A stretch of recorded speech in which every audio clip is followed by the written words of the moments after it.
Thanks for joining us on ARC Salt Lake. I'm Mika Miyashima. It is Friday, December 26th, and tonight we're taking a look at new information in a Christmas Day murder. But first, it appears Utes head coach Kyle Whittingham has found a new gig. Kyle Whittingham has agreed to become the next head coach for the Michigan Wolverines. Multiple reports suggest that the pair have agreed on a 5-year contract. A few weeks ago, Whittingham announced plans to step down as head coach at the University of Utah. At the time, he suggested he may not be done coaching. Whittingham has been head coach at Utah since December of 2004 when Urban Meyer resigned. Meyer went on to coach for Ohio State. The pair are friends who are now connected to rival programs. Yeah, I hired Kyle when I was hired. You know, it was really unique because he was interviewed for the head coaching job, and I had no intention of keeping him. And I met him, and they were awesome. They were really good on defense for years, and I was like, what am I, nuts? And I kept him. We became as close as I've ever been with a coach. He's that good. He's arguably the best coach I've ever been around. Weird situation. I had been at the university, 7 or 8 years. Our head coach was let go. I thought I should be the guy. Urban got the job. Turned out to be the best thing that ever happened to me as a football coach, because after 2 years with him, I realized that I wasn't ready 2 years prior, and it was a great learning experience. Utah's last game of the season is New Year's Eve in the Las Vegas Bowl against the Nebraska Cornhuskers. Michigan's first game in 2026 is against Western Michigan on September 5th. Before becoming head coach in 2004, Whittingham was an assistant coach. He says football is a way of life. It's who I am. You know, it embodies me. I've, you know, for 40-something years, I've been involved in football every single season without interruption. And so it's in my fabric. I mean, it's a way of life.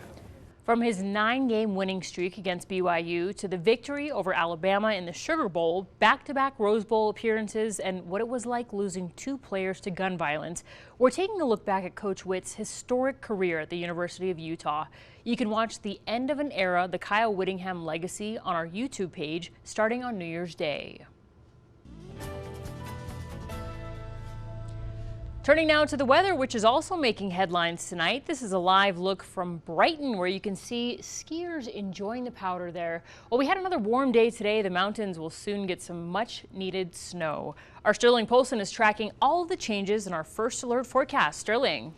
Yeah, Mika, it looks like we're going to see cooler temperatures moving into Utah. We've seen such a warm December so far, with 4 record-breaking days in a row.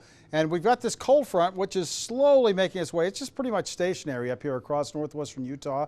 These little waves are riding along it, but we are going to see this cold front move south. And all this moisture that's going to end up in central Utah could create some heavy snow in some of the central Utah mountains as well. We're kind of keeping our eyes on that. But the radar right now showing some showers and, yes, isolated thunderstorms that have been occurring from the Utah-Idaho border south to Farmington.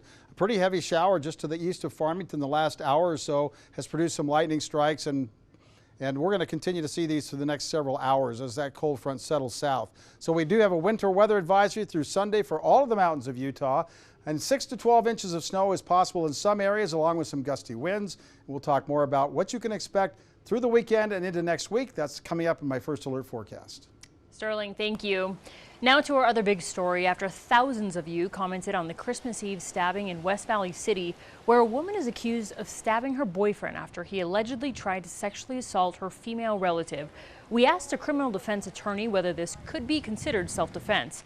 Natalie Wattis reports. According to the police report, the confrontation happened in the garage of that home on Atlas Way, and the whole altercation was caught on home surveillance video.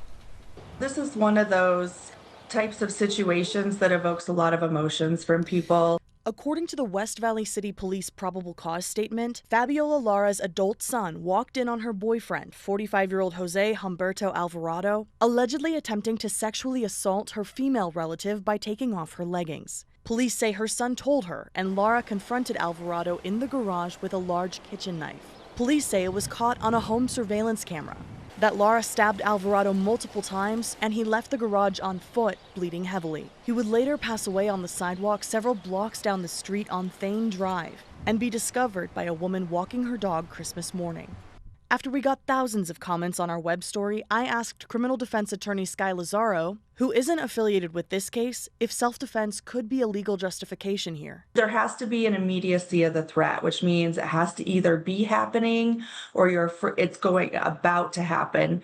We don't get to be vigilantes and say it was self-defense. I asked Lazaro how the alleged sexual assault will play into the case since the accused is dead. Whether or not that was true or not true, I don't think bears a lot on this case. Really what it's going to come down to is what happened in that garage when she confronted him and how that conversation went. Lazaro says the most important piece for a defense team would be looking at that surveillance video of the stabbing. Is there something that the defense can lean on in that video or out of that altercation in terms of defending her? Lazaro says the state has 4 business days to file charges against Lara and can hold her on that no bail warrant until then.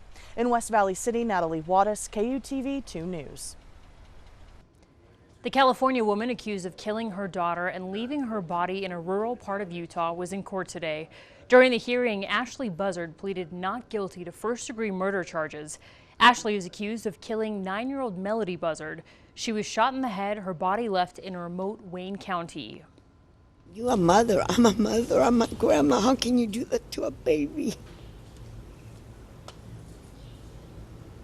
I can't talk no more. Lily, thank you. Prosecutors say they will not seek the death penalty. Instead, they're pursuing life in prison without parole. We'll take a look at this video. Payson Police Department is looking for the driver behind this pickup truck, who they say crashed into someone's present Christmas morning. 2 News' Leslie Duarte went to Payson and talked to the grandfather who bought the gift.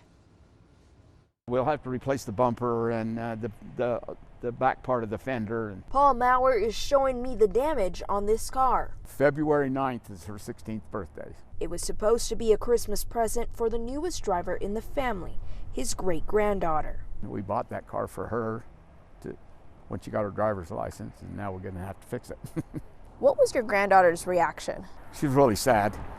She was really sad. She would hope the guy would have stayed, you know, because we could have worked it out. Maurer said they were opening presents Christmas morning when we heard the ruckus out here, and by the time we got out here, a white truck had hit the car and hit the fence. Maybe he didn't realize how much power he had in his truck, because I could see where he had skidded around that corner and then lost control and then skidded into here. According to Payson Police Department, they are looking for this white pickup truck seen in this video, driving down the street at a high speed. Police say the description is a white newer model Ram 4-door diesel pickup truck. To the driver, just step up, you know, just say, hey, you know, I'm sorry or whatever, and let's work through it and get it done. Anyone with information is asked to contact the Payson Police Department. Reporting with KUTV 2 News, Leslie Duarte. 2026 will be a busy year for construction crews. There are plenty of projects planned for our roads and transportation systems. And as our Kristen McPeak reports, one of the biggest projects includes UTA adding more front-runner stops to get more trains on the tracks. 2026, a year of continual growth and a year of more construction planned in Davis, Salt Lake, and Utah counties. In Davis County, the start of spring construction expected on West Davis Highway, extending it to 2.5 miles north to West Point. And in Salt Lake County, plans to extend U-111 from South Jordan Parkway to Harriman Boulevard, with hopes of accommodating future growth. Further south in Utah County, the 2100 North Freeway project will improve east-west connections from I-15 to Mountain View Corridor. Construction also planned for tracks, front-runner, and bus systems. We took a look at their budget. Some of the top priorities in this 2026 budget is the light rail vehicle replacements, the Mid-Valley Connector, and then also extending the S-Line to Highland Drive here behind me. A big project for the front-runner will be adding double tracks in 11 locations across the Wasatch Front. That project expected to be done in 3 years. Kristen McPeak, KUTV 2 News. In Davis County, North Salt Lake is giving Hatch Park a big makeover. Right now, they've leveled the park and removed several trees along with the baseball fields. Wood from some of the removed trees will be turned into artwork. Once finished, North Salt Lake says that the park will have 8 pickleball courts, an expanded pavilion and picnic area, and a bigger playground.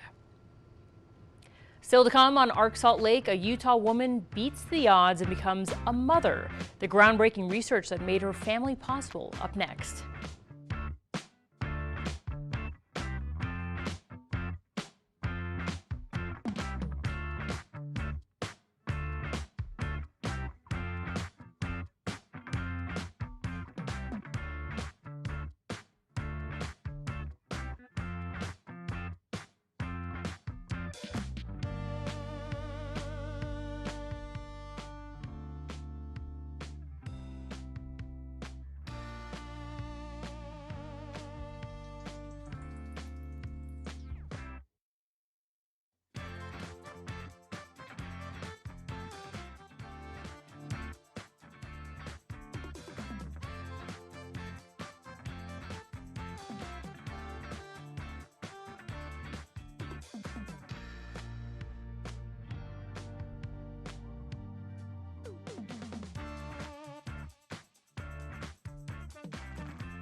This Christmas, a Utah mom who never thought she would be able to have children is celebrating the birth of her second child. Bradley Blackburn has more on how groundbreaking research and a transplant allowed her to achieve her dreams of becoming a mother. The Grundells are thankful to be celebrating this holiday season in Syracuse, Utah, with their 4-year-old daughter Grace and newborn son Leon. To finally be here after so many years, it's everything that you dreamed of. Amanda was born without a uterus, so she thought she might never become a mom. But everything changed after she learned she was a candidate for a uterus transplant at the Cleveland Clinic. It's been the honor of my lifetime, even just being able to be a part of the research that goes into that. Amanda had her transplant in 2020 and had to wait 6 months to try to conceive through IVF with her husband, John.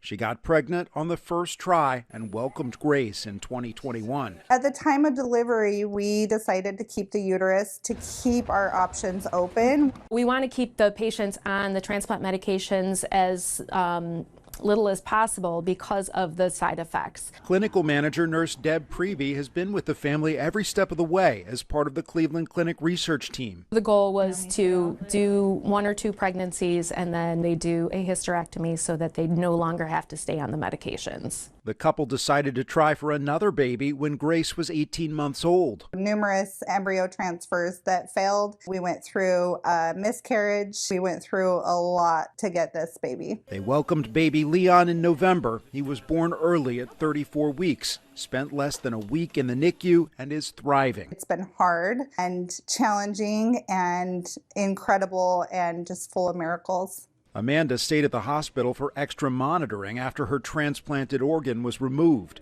She says the donor and her family are always in her thoughts. I love them with every part of my soul that they chose this for us. I just hope that they know what they did for us and what they did for our family. A gift that helped bring 2 lives into the world and so much joy. Bradley Blackburn, CBS News. Adorable baby, so happy for their family. Well, busy day at stores and post offices as people return their unwanted Christmas gifts. 40% of Americans plan to return at least 1 gift. This year, a handful of retailers are extending their return deadlines. Walmart, Kohl's, Macy's, Amazon, and Barnes & Noble are all giving people until the end of January to make returns. If you are thinking about making a return, make sure that you don't open any packages, leave all tags in place. Things like that can really help expedite your return and make sure you get the full value back. A growing number of stores are charging people to make a return. That includes H&M, J. Crew, Zara, and Dillard's. Fees range from $4 all the way up to nearly $10. Retailers are defending the fees, saying that it costs them money to accept returns. And as people take down their Christmas decorations, Summit County is making it a little easier for people to dispose of their real Christmas trees. They've set up 5 drop-off locations. You can find them near Jeremy Ranch gas station, at L's truck stop in Silver Creek, near City Hall in Oakley, and behind the city building in Camas. You must remove all lights and decorations first, though. Summit County says the trees will be chipped and kept out of the landfill. The drop-off locations are open until January 12th. Well, today marks the first day of Kwanzaa. A professor at California State University created the holiday in 1966. It's a way for African Americans to reconnect with ancestral roots by celebrating African culture. Each night, celebrants light a new candle on a 7-branch candelabra. The African American holiday runs through January 1st. Well, for those of us who celebrated Christmas yesterday, it was a warm one, record-breaking in fact, right, Sterling? And he's got our first forecast and what we can expect for the weekend. Yeah, the warmest Christmas we've had in 70 years, so wow. It's pretty warm, 60 degrees.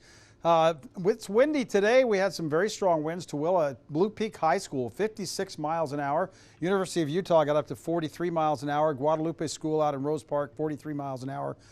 Baker, Nevada, 42 miles an hour at Baker Elementary School. Evanston, 41, and Cedar City, 39 miles an hour. You can see those temperatures right now. Evanston's down to 32 degrees freezing there, but most everyone else in the 40s. That's a sign, though, that the snow level is starting to drop, and right now in Salt Lake City, it's 44, Provo 48, and Ogden 41 degrees. And most of the storminess is on the northern end of the Wasatch Front, extending down to just the northern end of the Salt Lake County area. All this moisture that was moving into western California and portions of Oregon and Washington, it's all now moved down to the south. It's affecting the Baja Peninsula. It's affecting Arizona. All this moisture will continue to spread into the Great Plains. We'll see what that develops as far as winter-like weather. Here in Utah, we've got mostly cloudy skies across the state. A few breaks in the clouds right now. It's dark out there, so no sun breaks, Sterling. Okay, so a little low pressure system traveling up into northwestern Wyoming. Another one out here in Nevada headed our direction. That's kind of keeping this cold front from just barging down into the northern part of the state, but it will eventually move, and we are expecting it to do so tonight. But notice these showers, they're pretty strong out here across the Great Salt Lake and heading up toward the northeast. We've seen some lightning with some of these storms. Kemmerer had some lightning just to the southwest, but notice this is the colder air. Even a few lightning strikes out here with this band of showers, but this is where the colder air is going to settle in later on tonight and push all this stuff down toward the south into central Utah. But right now we've got most of it to the north of Salt Lake City. The Salt Lake Valley is still fairly quiet all the way down to Utah County. And what we're expecting is a winter weather advisory to continue through 5 a.m. Sunday for the mountains, because all of this snow, rain that we're seeing in the valleys is going to turn to snow in the higher elevations and heavy snow at times, 6 to 12 inches, driving conditions hazardous, and campers and hikers and whatever enjoying the winter weather with snowmobiles, etc. Just be careful out there. The avalanche danger is going to be increasing a little bit. Southern Utah will see winter weather advisories as well through 5 p.m. on Sunday. And temperatures today, it was 50s. It was pretty nice across the state, but we're going to see that changing as we move over the next several days. As this low pressure system moves in, we've got 30s tonight. And over the next 7 days, we'll see those temperatures dropping down into the teens and for overnight lows across the Wasatch Front. So that's going to be something we're going to be looking at as well. So as we move ahead, and I'm trying to get this to move ahead, it's moving ahead slowly. 40 degrees in Nephi tomorrow, Richfield 43, and 43 in Cedar City, 50 in St. George. And I'm going to try to hit the hot button one more time. There we go. We're going to hit the hot button and it's not cooperating, sorry. Kelsey. Okay, above normal precipitation though all the way through 6 to 10 days, January 5th. And now we're going to try that hot button. There we go. Okay, 50 goes to 45, back to 50 again on Tuesday. This is St. George. Look for some rain possible Thursday and Friday as we move into next week. And for Salt Lake City, 44 goes to 34 for the high on Sunday. That's going to get your attention. 35 on Monday, back into the 40s as we get into the latter part of next week. All right, thanks a lot, Sterling. Technology not always on our side, but you rolled with the punches. Still to come in Arc Salt Lake, even Santa isn't above the law. We'll tell you what he got pulled over for next.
Santa. CCW. I'm not gonna move until you say again. Santa has a CCW. Yes, sir. You have to. Times are rough. Times are rough. Fulton County Sheriff's Office are saying, ho, ho, hold on to Santa and his wife, who were seen on body camera footage driving a little bit too fast in Ohio. Officers say that no coal was issued in this stop. Just a friendly reminder that even sleighs need to slow down. All the numerals are now gold. They were black, and they also have a new lighting puck. So in the history of the numerals, they've always had lights on them, so light bulbs, and now we have a lighting puck. And that can make it color different colors and different styles and designs, which we're showing off today. Crews in New York City just used large machines to install the giant 2026 numerals above Times Square. Each number is 7 feet tall. They'll light up red, white, and blue after the ball drops. The colors pay tribute to America's 250th birthday, and it's estimated 1 million people will pack Times Square on New Year's Eve. Thanks for joining us.